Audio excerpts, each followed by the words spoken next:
Que Dios los bendiga ricamente. Gracias por acompañarnos una vez más, una noche más, para el estudio que tenemos del libro de los Hechos. En esta oportunidad vamos a estar haciendo uso del capítulo 6, si fueran tan amables, del libro de los Hechos. Y vamos a estar leyendo desde el versículo 1 hasta el versículo 7, si ustedes gustan acompañarnos, ¿verdad? Tal como decía nuestro hermano, pues allí en la comodidad de su hogar, esperamos que tengan sus cuadernos, sus Biblias para tomar nota de lo que hemos de estar estudiando. Hermanos, una de las cosas que usted debe de ir aprendiendo a diferenciar es que una cosa es la predicación y otra cosa es la enseñanza. Muchas veces, hermanos, la iglesia está más acostumbrado a la prédica que a la enseñanza, ¿verdad? Hace poco decía un pastor, bueno, dijo, estaba él en su púlpito y dijo, vamos a venir, dijo, al estudio y la enseñanza de esta hora. Y de repente él se detuvo y dijo, más bien, dijo, no es un estudio, dijo, es un compartir de la palabra, es un compartir, es una predicación. Pero yo decía, hay una diferencia entre lo que es predicar y lo que es enseñar. En esta oportunidad, hermanos, estamos con esta enseñanza y cuánto no quisiera que varios de nuestra congregación pudieran, hermanos, recibir esta enseñanza. De todas maneras, agradecemos a nuestro querido hermano Fernando que nos ayuda con la grabación y quiere el Señor de que nuestros hermanos de la congregación tengan la oportunidad de recibir o de escuchar esta enseñanza.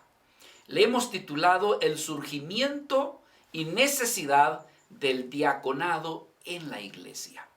Y leemos aquí en el capítulo 6, si fueran tan amables, desde el versículo 1, no lo vamos a leer todo, pero para tomar una introducción podemos tomar este pasaje.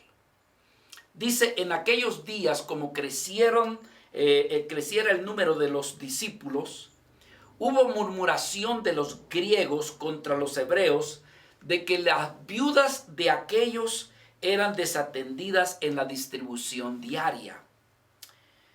Entonces los 12 convocaron a la multitud de los discípulos y dijeron, no es justo que nosotros dejemos la palabra de Dios para servir a las mesas.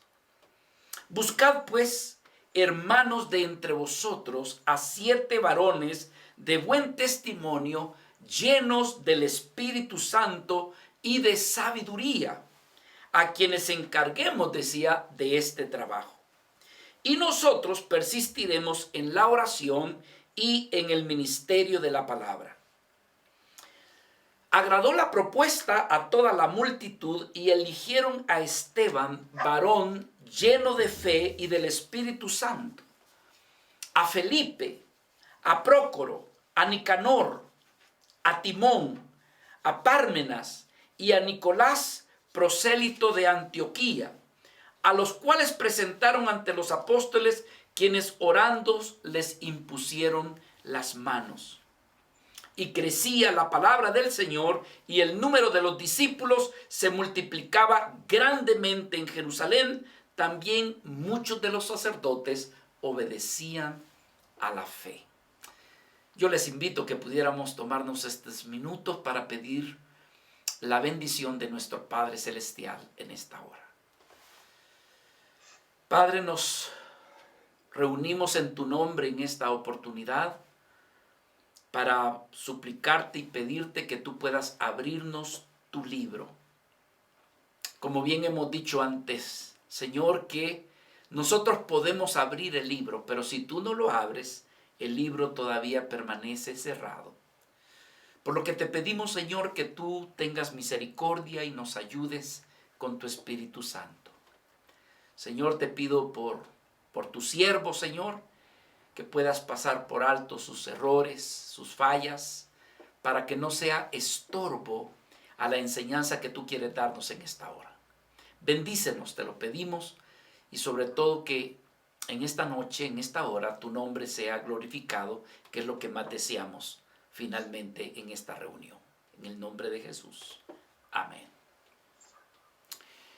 Hermanos amados, ¿quién diría que la primera iglesia naciente estaría experimentando, ¿verdad? Esta iglesia era una iglesia naciente, fresca, diríamos nosotros, de la vida de Cristo, fresca del Espíritu Santo, pero ¿quién diría, hermanos, que es una iglesia que también comenzó a tener dificultades?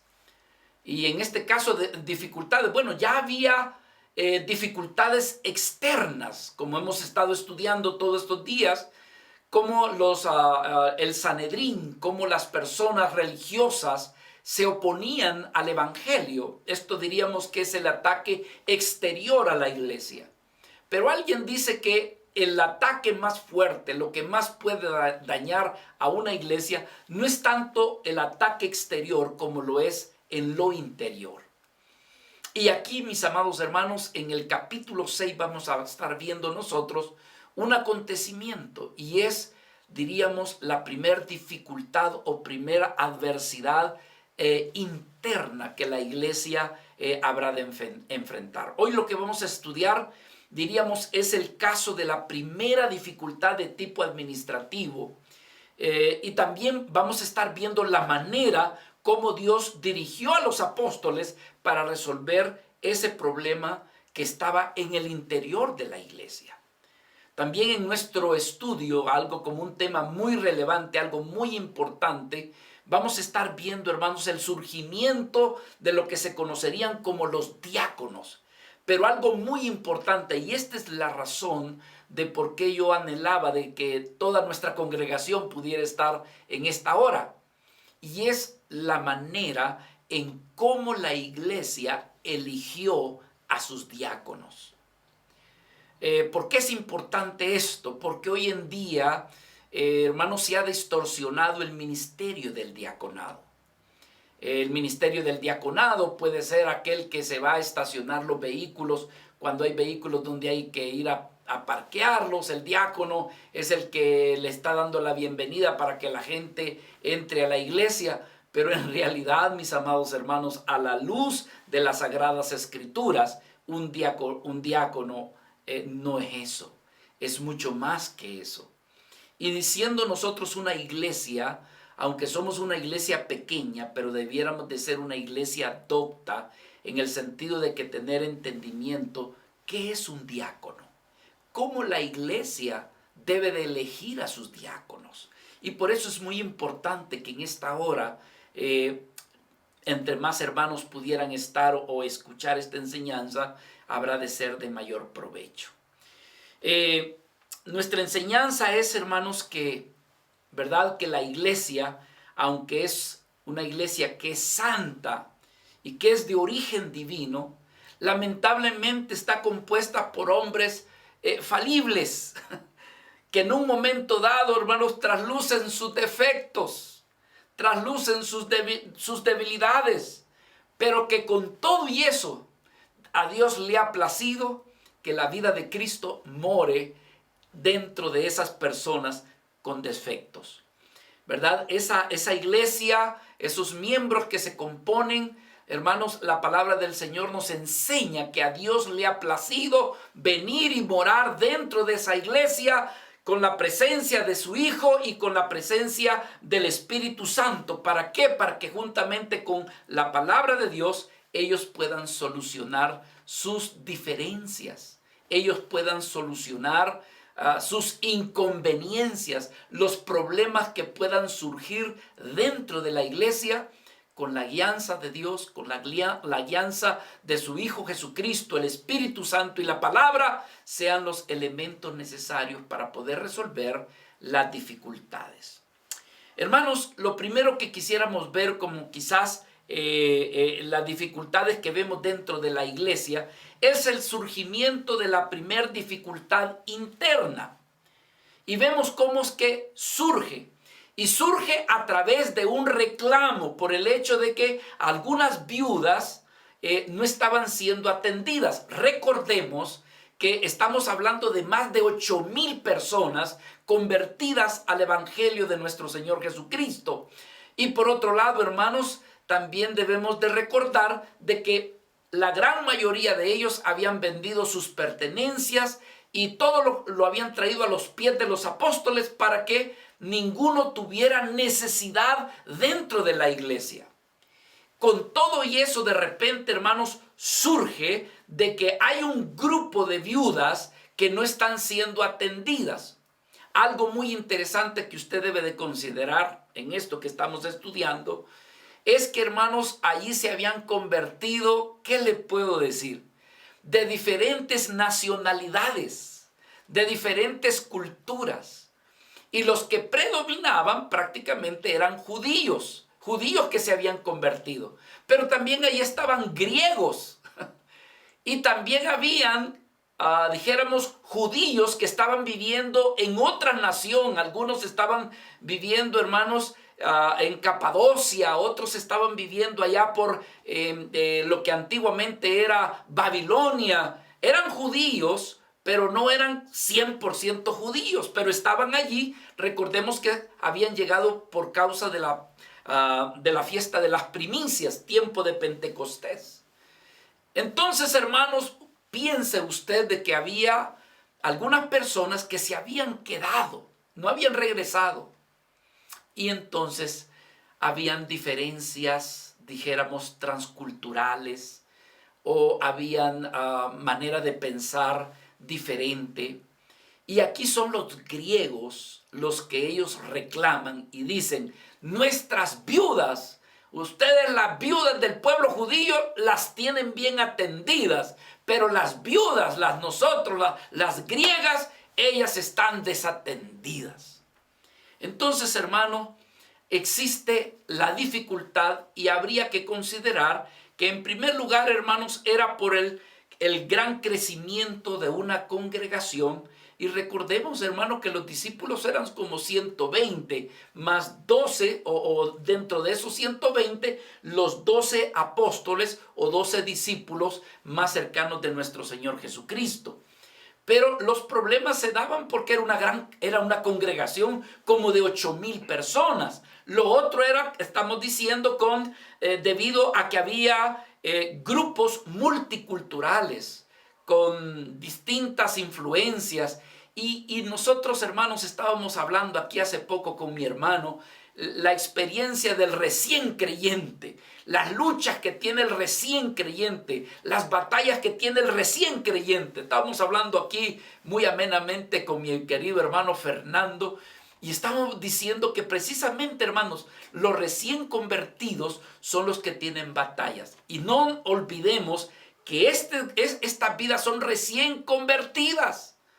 Por lo tanto, muchas veces nosotros, hermanos, que hemos estado pues viviendo sin Cristo, ¿verdad? Traemos esa fuerza de nuestro carácter que todavía necesita ser tratada por el Señor.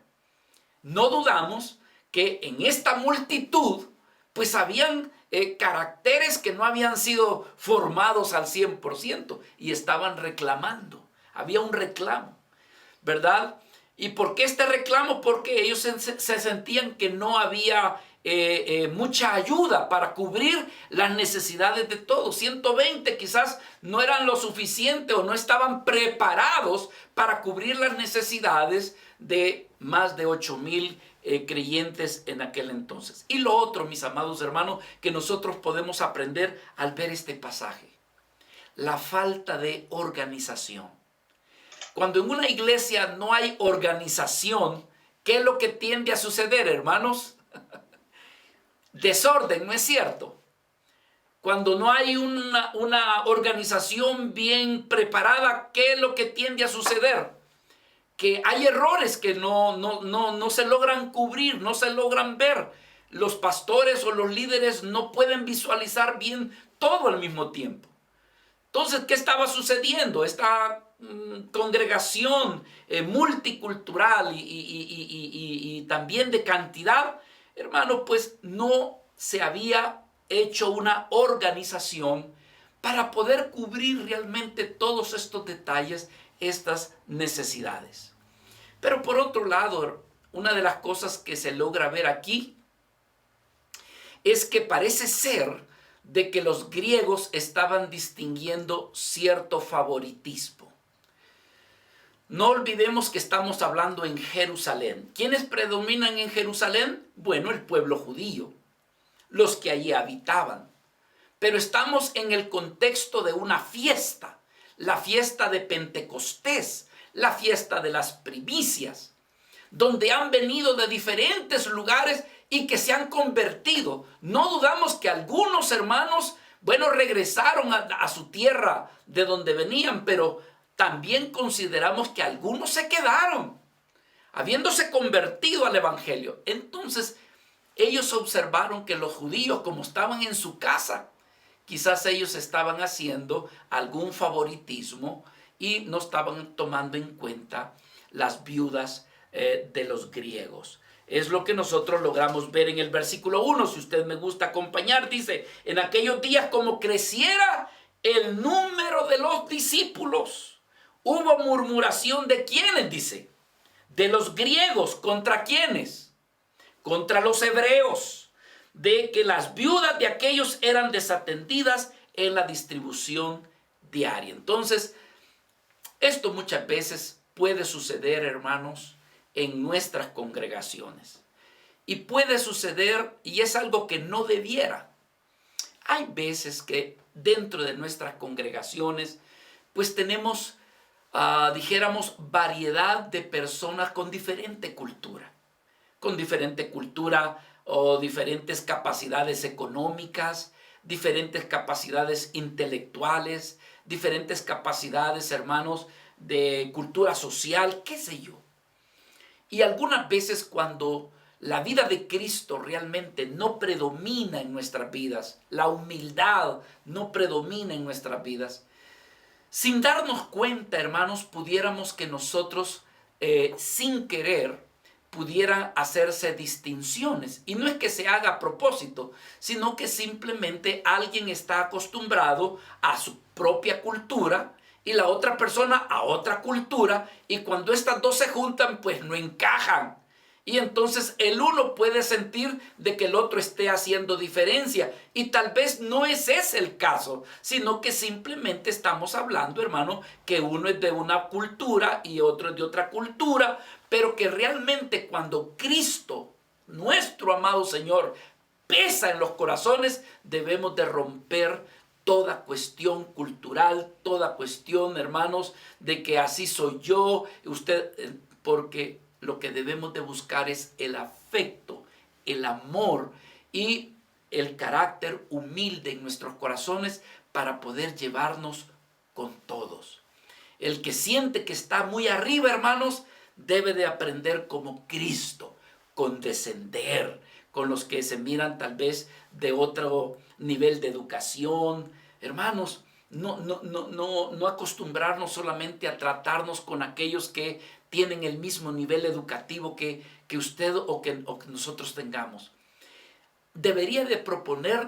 Nosotros deberíamos de proponernos ir a la contraria. Decir, voy a procurar a los hermanos más humildes de la iglesia. Y los hermanos que son más humildes de la iglesia deben desparasitarse de sus complejos de inferioridad. Porque ese es el otro problema. El inferior es que dice, son elitistas, hacen acepción de personas. No, lo que pasa es que la otra persona que está en el nivel más bajo, hermano, se agarra y se acompleja. Y no tiene el valor de acercarse a otros hermanos que dice, si este es mi hermano, yo sé que es el gerente de la empresa fulano de tal, pero aquí no somos nada de eso. Aquí somos hermanos, aquí lo que predomina es Cristo nuestro Señor. Donde debemos de buscar la unidad, hermanos. Al que le sobra, que se baje. Y al que está abajo, pues que se suba, que se quite esos complejos de inferioridad y que con toda confianza se acerque y que no espere que aquel se acerque porque como aquel está más alto, que él se acerque a mí. No, hermano, dele vuelta a eso, quítese esas penas, esos complejos y anímese a saludar y acercarse a los demás hermanos. Algo así podría haber pasado en aquel entonces, de lo cual nosotros debemos de aprender. Lo segundo que yo quisiera ver con ustedes, y es algo muy importante, y es, hermanos, que era necesario hacer una convocatoria. Entonces le llamamos al segundo punto nosotros una convocatoria necesaria. Versículo 2. Vea lo que dice la palabra. Entonces los 12, estamos hablando de los 12 apóstoles, convocaron a la multitud de los discípulos.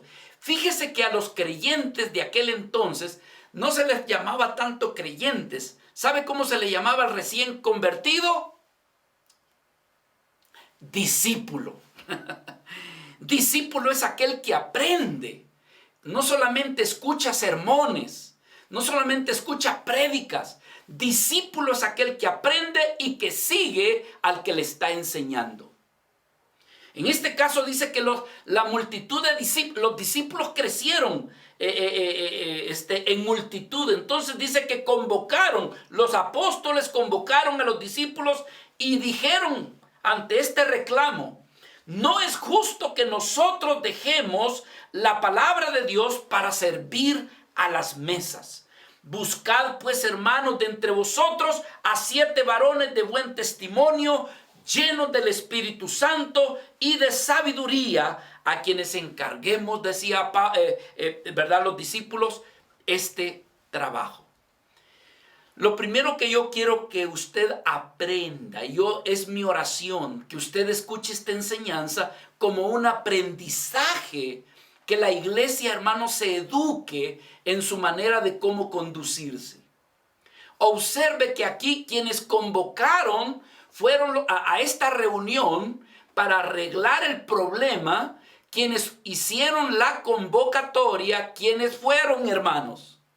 Dice que fueron los discípulos, es decir, los apóstoles, o en otras palabras podríamos decir los ancianos, y si usted lo quiere más, los pastores. Fueron ellos los que hicieron la convocatoria.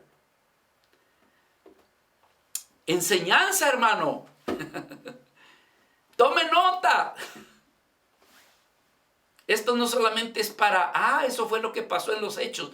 Estos son principios que deben de ser puestos en práctica en nuestra iglesia. Así que lo primero hubo una convocatoria. ¿Quiénes convocaron? Convocaron los discípulos, convocaron los apóstoles, convocaron los ancianos. En otra palabra, convocaron los pastores. Lo segundo es que ellos, hermanos, convocaron a toda la congregación, a la multitud de discípulos. ¿Y para qué lo hicieron? Lo hicieron porque necesitaban comunicarle a la iglesia algo que había acontecido. Y esto es importante. Si usted se siente como miembro de una iglesia, cuando somos convocados, usted debería de estar allí. Porque dice que los apóstoles convocaron a la multitud de discípulos. ¿Para qué? Para hacerles un comunicado. Dolorosamente hay personas, y uno dice, bueno, pues ahí se distingue a alguien que realmente puede decir, formo parte de la iglesia o no formo parte de la iglesia. O alguien que le interesa la iglesia o alguien que no le interesa la iglesia. Es decir, hermanos, que cuando hay una convocatoria, nosotros debemos de hacer todo lo posible de estar en esa convocatoria. ¿Por qué? Porque se va a dar una información y obviamente ha de ser de mucho valor. En esta oportunidad, hermanos, los apóstoles convocaron, ¿para qué? Para comunicarle a la iglesia lo que estaba sucediendo. Entonces, ¿qué sucedió? Ellos señalaron que había necesidad de atender a las viudas, pero que ellos, siendo los apóstoles, no podían dedicarse a estar atendiendo a todas esas necesidades. Precisamente de eso estábamos hablando con nuestro hermano hace un instante aquí, de cómo nosotros tenemos dentro de la iglesia una cantidad de enseñanzas para poder dar discipulado a la iglesia. pero que muchas veces, hermano, el pastor tiene el deseo, no solamente ha preparado ese material para dar el discipulado, sino que siente el deseo de darlo. Pero, hermano, descubro que como pastor, o descubro que como servidor no puedo hacer todo. No puedo preparar la clase y no puedo darla. ¿Por qué? Porque tengo otras prioridades, como preparar la palabra. En algunos casos tengo consejería, en otros casos tengo que ayudar a una hermana, a algún hermano. Hermanos, entonces la iglesia debe de comprender de que se necesita que otras personas tomen responsabilidad para llevar a cabo aquellas necesidades que hay dentro de la iglesia. Entonces, aquí, ¿verdad? Los apóstoles están señalando que la prioridad de ellos es la predicación y la enseñanza de la palabra de Dios. Hay personas, hermanos, que menosprecian que el pastor se dedique al estudio de la palabra y a la oración. Alguien diría, ve qué bonito, el pastor lo único que hace es leer la Biblia y orar. Como que si fuera poca cosa, hermano. Para los apóstoles dijeron, miren, nosotros no podemos atender las mesas. Tenemos que darle prioridad a la palabra y a la oración. Y la iglesia que es madura debería de entender y decirle, no queremos que nuestro pastor se ocupe en otras cosas. Mejor que se dedique a lo que ha sido llamado. Y entonces, mis amados hermanos, yo recuerdo estas palabras del apóstol Pablo que le decía a Timoteo, cuando le decía, ¿verdad?, acerca de cómo es que su vida fue llamada para el evangelio, para la predicación de la palabra. Pablo le decía, según el glorioso evangelio, decía, que me ha sido encomendado por el Señor. Yo, de mi parte, decía Pablo, le doy gracias a mi Dios, aquel que me ha fortalecido. Doy gracias a nuestro Señor Jesucristo, porque Él me tuvo, dice, como fiel, poniéndome en el ministerio de la predicación de la palabra. Segunda de Timoteo, capítulo 1, del 11 al 12. O como le dijo Pablo directamente a Timoteo, cuando le dijo, mira, Timoteo, yo quiero que tú prediques la palabra, que instes a tiempo y fuera de tiempo, redarguye, reprende, exhorta con toda paciencia y didascalo, doctrina. En otras palabras, el apóstol Pablo reconocía lo delicado, pero reconocía el valor que tiene el saber predicar o el saber enseñar correctamente la palabra. Así que, mis amados hermanos, en esto nosotros vemos que los apóstoles convocaron a la congregación. Esto quiere decir, hermanos, que eran ellos los que tenían, ¿cómo dijéramos?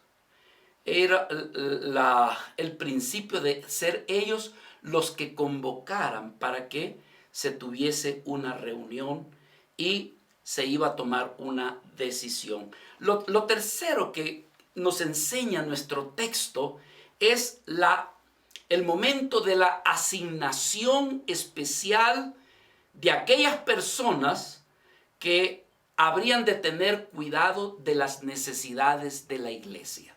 ¿Ve? En otras palabras, la iglesia habría de participar para la elección de estas personas. Mis amados hermanos, por favor, quiero tomarles esta atención. Quiero que abran sus mentes por un instante.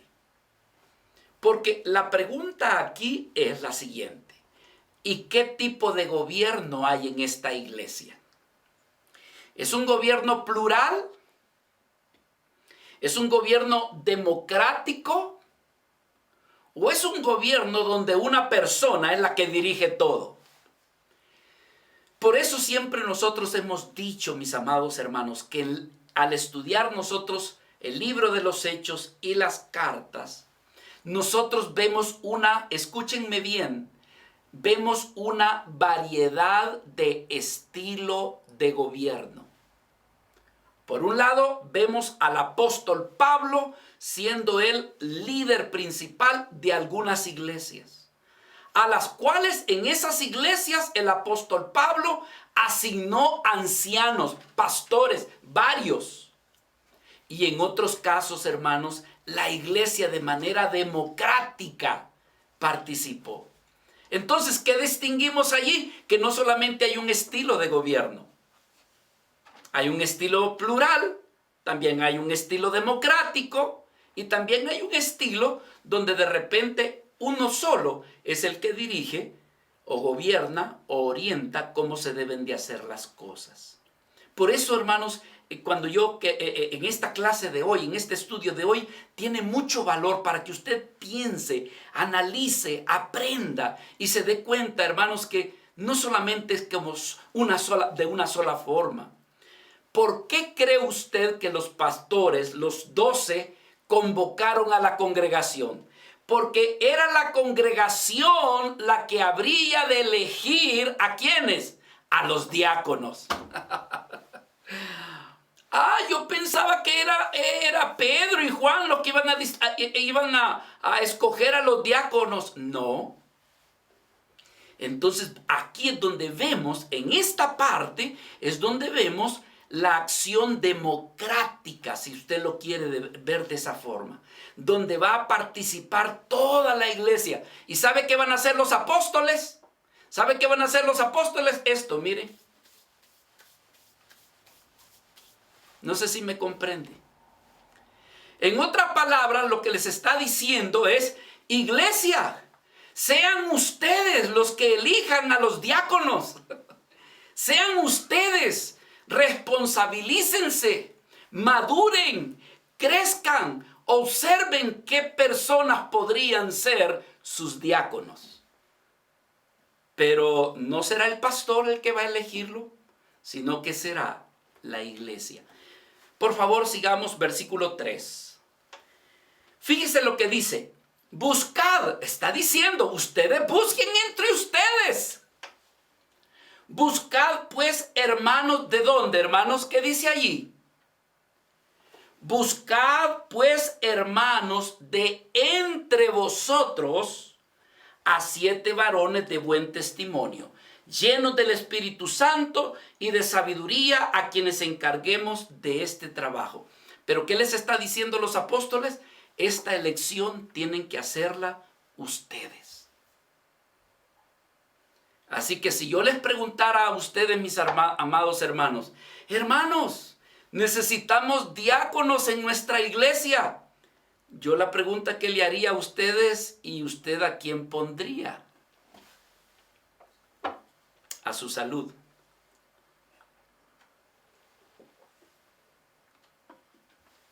A personas con buen testimonio, pastor. Bueno, eso ya lo estamos viendo. Entonces, ahora eso lo vamos a ver más adelante. Esta enseñanza es para la iglesia de hoy, para nosotros, mis amados hermanos.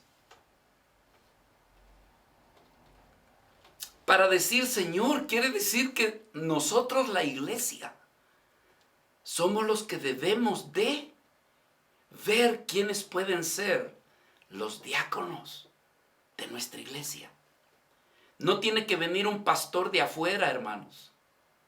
No tiene que venir de uno de otra denominación de afuera para decirnos, usted. No, es nosotros aquí. Y no tiene que ser al que el pastor le cae bien. Es la iglesia la que debe de decir, hermanos, yo considero que esta persona tiene los requisitos, tal vez no al 100%, pero tiene una buena cantidad como para que fuera un diácono de nuestra iglesia. Y entonces le preguntaríamos a los demás, ¿y usted qué opina? Y otro dirá, creo que estoy de acuerdo. Y otro dirá, no, a mí no me parece porque yo lo conozco, yo sé aquí. Y comienza, pero eso, hermano, por eso es que esto debe de hacer de manera santa, en oración, si es posible en ayuno, para decir, Señor, dinos quiénes podrían ser las vidas que pueden ser diáconos de nuestra iglesia. Hermanos, esta enseñanza de esta noche yo la considero de mucho valor, de mucha importancia. Entonces, hermanos, la asignación, surge el ministerio que le llamamos nosotros el ministerio de la diaconía, del griego diaconai, que significa servir. Diácono significa servidor, significa ministrar, atender, cuidar. ¿Usted sabe cuál es el principal diácono de los siglos por los siglos? El principal diácono es nuestro Señor Jesucristo. ¡Aleluya! Él nos dio el ejemplo cuando dijo que Él vino no para ser servido, sino que vino para servir y dar su vida en rescate, en ayuda, en apoyo a los demás. Cristo es el principal diácono, hermanos. Y todos los demás diáconos debemos de aprender de nuestro amado Señor Jesucristo. Amén. Bueno, entonces, hermanos, surge lo que es el ministerio de la diaconía. Ahora, ¿cuál es el propósito de los diáconos? El propósito fundamental era el de aliviar la carga de los ministros, de los pastores, de los apóstoles, para que ellos en realidad se dedicaran a lo que fueron llamados. ¿Y a qué fueron llamados? Ellos fueron llamados a la palabra de Dios y a la oración. Vea por favor una vez más conmigo el versículo 2 y 3. Entonces los 12 convocaron a la multitud de los discípulos y dijeron: no es justo, fíjese, que nosotros dejemos la palabra de Dios para servir a las mesas. Buscad pues, hermanos, de entre vosotros a 7 varones de buen testimonio, llenos del Espíritu Santo, de sabiduría, a quienes encarguemos de este trabajo. Versículo 4. Y nosotros, ¿qué dice, hermanos? ¿Qué dicen los 12 apóstoles? Y nosotros persistiremos en la oración y en el ministerio de la palabra. Entonces, mis amados, vemos que el propósito principal de que se levantaran diáconos que le sirvieran a las necesidades que habrían en la iglesia era aliviar la carga de los apóstoles. Hermanos, no debemos de menospreciar cuando el pastor realmente se toma tiempo para estudiar, para prepararse, para dedicarse más a la palabra. Pablo le decía a Timoteo, le decía, procura con diligencia presentarte a Dios aprobado como obrero que no tiene de qué avergonzarse, pero que dice que usa bien la palabra de verdad. Pero para usar la palabra de verdad, hermano, se necesita tiempo. Alguien piensa que predicar solamente es abrir la Biblia, sacar un versículo, hermano, y empezar a hablar y hablar y hablar y hablar. Alguien piensa que cualquiera puede ser pastor o maestro. No, hermanos, requiere diligencia, requiere escudriñar, buscar contextos, ver qué dice en el original, en el griego, en el hebreo, en el arameo.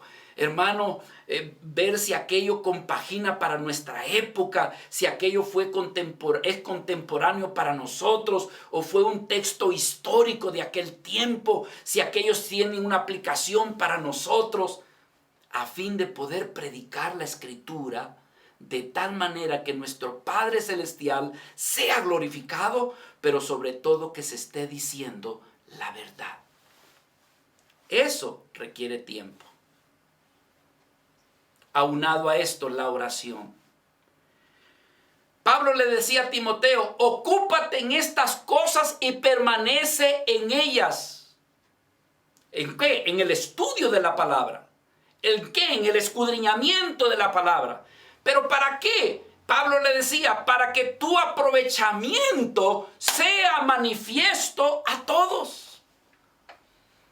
Aunado a esto, dice, ten cuidado de ti mismo y de la doctrina que estás enseñando, pero debes de persistir, porque haciendo esto te salvarás a ti mismo y también, dice, salvarás a muchos más.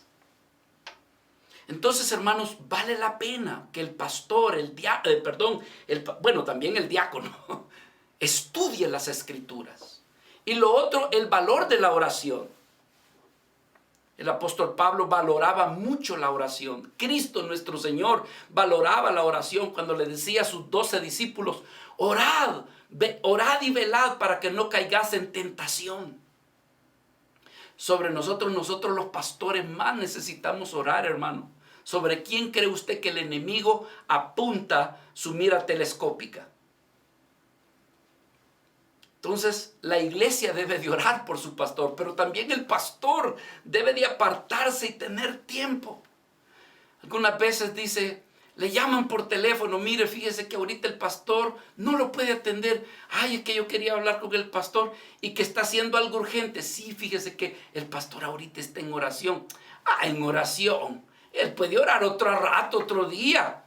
Que me atienda ya. Eso a mí no me ha sucedido, hermano. Pero yo sí sé que le ha sucedido a otros.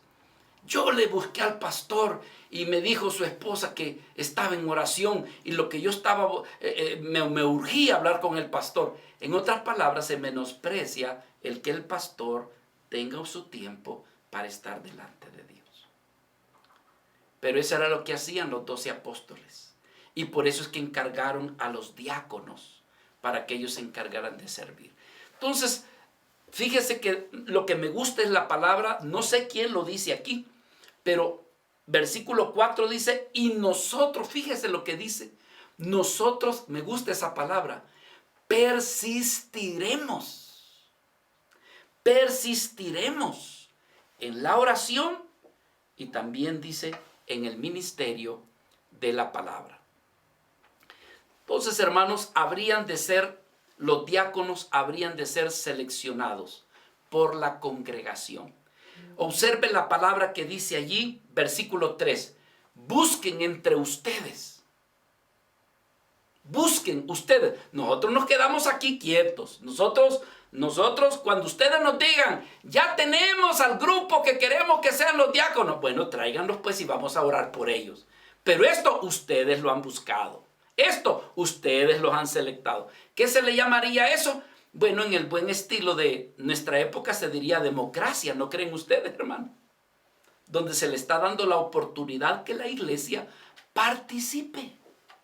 Y cualquiera diría que es un gobierno democrático. Pero es una combinación de 3 gobiernos, si usted logra ver. No es de una sola manera. Entonces, vemos aquí que la iglesia participa. Habría de ser seleccionada. Tendrían que, ahora, lo que sí les dijeron los apóstoles, los requisitos que deberían de tener aquellos que ellos escogieran. Les dieron parámetro. No vayan a escoger a su mejor amigo, No vayan a escoger a su hijita, a su hijito. Es que el mío, yo quiero que vaya de pastor. No, espérate, aquí no tiene que ver con carne ni sangre. Aquí lo que tiene que ver es la vida del Espíritu y la voluntad de Dios. Entonces, ¿qué sucede? Habrían de ser vidas de buen testimonio o de buena reputación.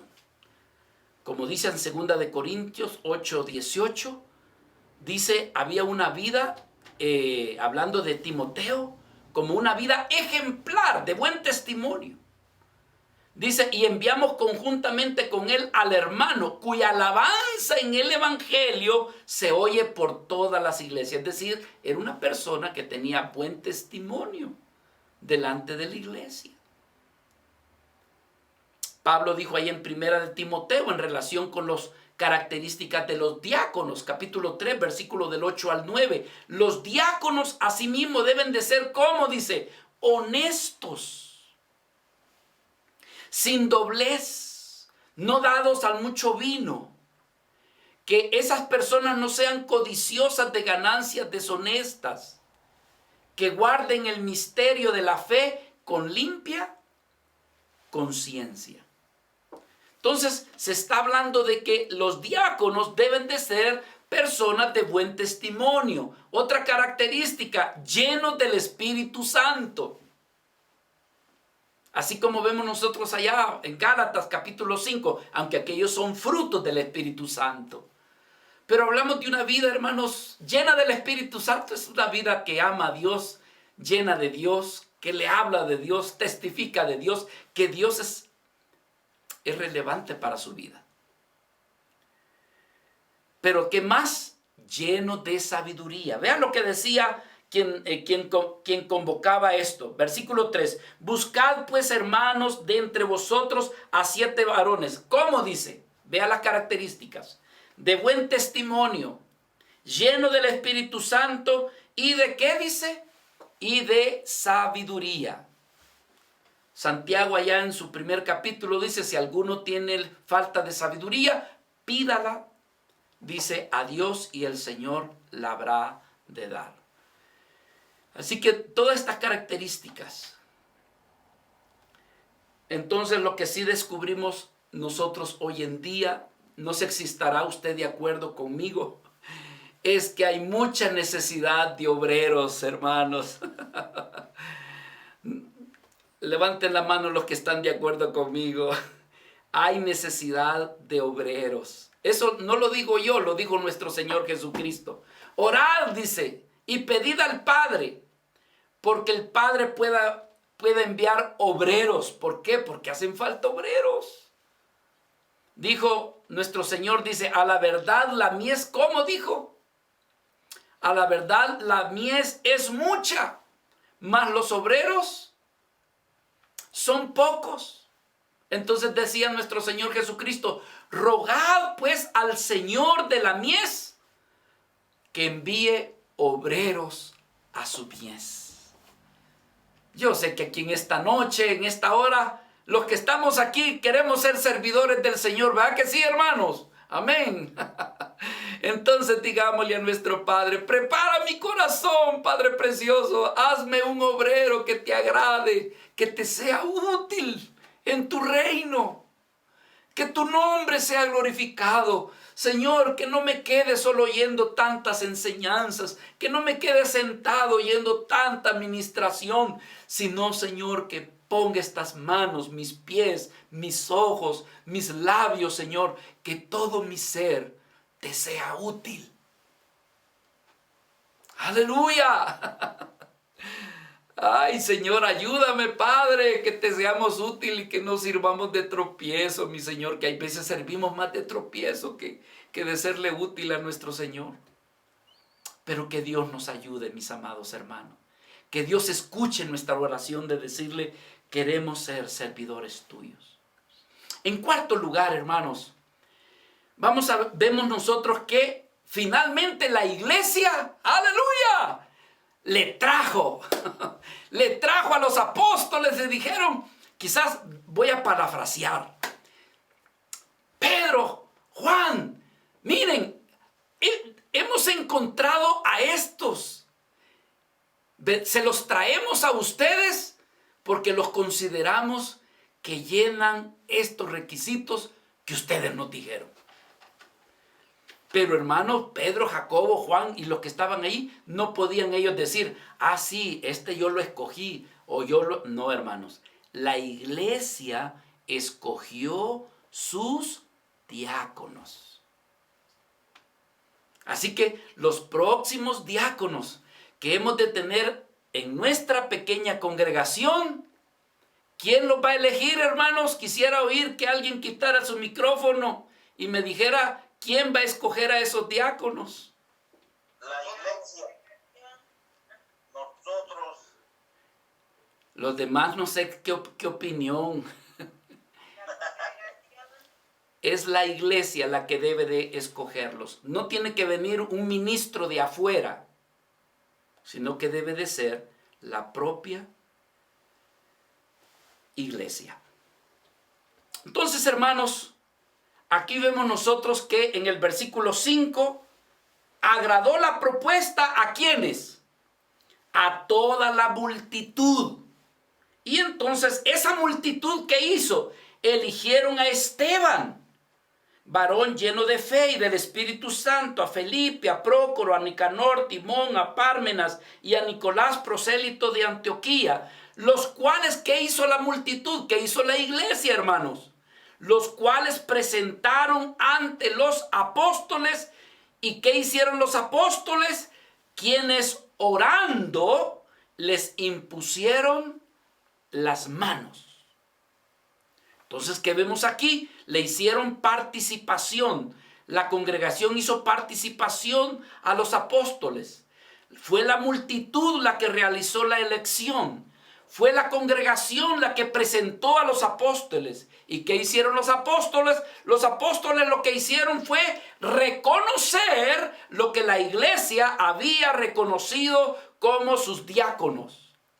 Y entonces, ¿qué hicieron los apóstoles? Lo que hicieron fue ordenarlos, hermanos, los reconocieron y por medio de la oración impusieron sus manos, como queriendo decir: Señor, tú moras en tu iglesia, tú habitas en tu iglesia y es tu espíritu en tu iglesia, en esa unanimidad de tu iglesia que, Señor, tú has escogido que estas vidas sean los diáconos de esta congregación. ¿Para qué? Para que ellos se encarguen de ayudar a los necesitados, a los enfermos, que ellos vayan a visitar, que ellos discipulen, que ellos cuiden, que ellos velen, que ellos vayan, que ellos pongan, que ellos traigan, porque sus ministerios son el servicio a la iglesia.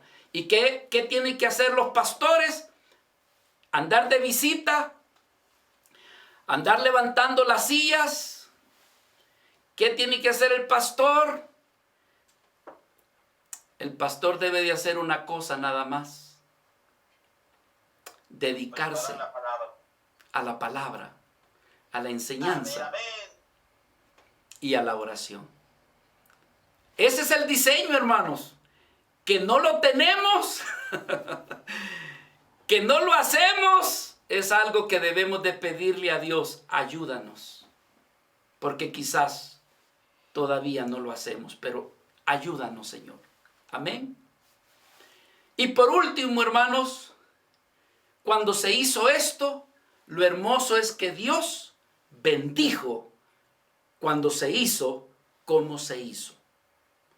Porque dice la Escritura, versículo 6, a los cuales presentaron ante los apóstoles, quienes orando les impusieron las manos. Punto. Versículo 7. Y crecía la palabra del Señor y el número de los discípulos se multiplicaba, se seguía multiplicando grandemente en Jerusalén. Y lo más hermoso es que también muchos de los sacerdotes obedecían a la fe. Aleluya. Mis amados hermanos, ¿saben cómo yo podría ver esto que sucedió? Este problema sucedió, como dice Romanos capítulo 8, versículo 28. Que a los que aman a Dios, aún los problemas, aún las dificultades, aún las adversidades, obran para bien. No había organización en aquel entonces, ¿se daba cuenta usted? No existían diáconos. Y este problema que sucedió dentro de la iglesia, en lugar de servir de división, fue para provecho. Y donde nuestro Dios aún más fue glorificado. Hay veces que los problemas, las situaciones adversas, Dios nos las permite para que más adelante su nombre sea mayormente glorificado. Al principio no lo entendemos, al principio no comprendemos y podemos decir: ¿y por qué este problema? ¿Y por qué esta situación? Y si somos una iglesia santa, somos una iglesia donde el Espíritu Santo, ¿y por qué pasa eso dentro de nosotros? Muchas veces, hermanos, nuestro Padre Celestial lo permite para la postre glorificarse aún más su santo nombre. Hay veces que no lo entendemos, así que nuestra oración es: Señor, en este momento yo no entiendo qué es lo que está pasando o por qué ha pasado lo que ha pasado.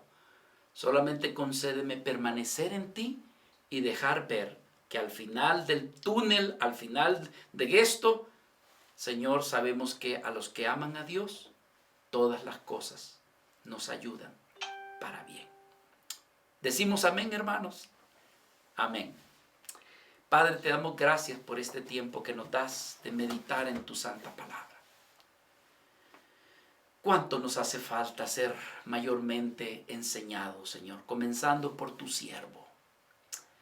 Pero, Señor, gracias por tu bendita palabra. Gracias por tu Espíritu Santo, el cual lo has dejado, Señor, para guiarnos, para instruirnos. Gracias por tu palabra, porque tu palabra también está para corregirnos, para exhortarnos, a fin de que nuestras vidas, Señor, vayan corrigiendo lo que necesita ser corregido y que aumentemos lo que necesita ser aumentado. Bendice la vida de cada uno de mis amados hermanos.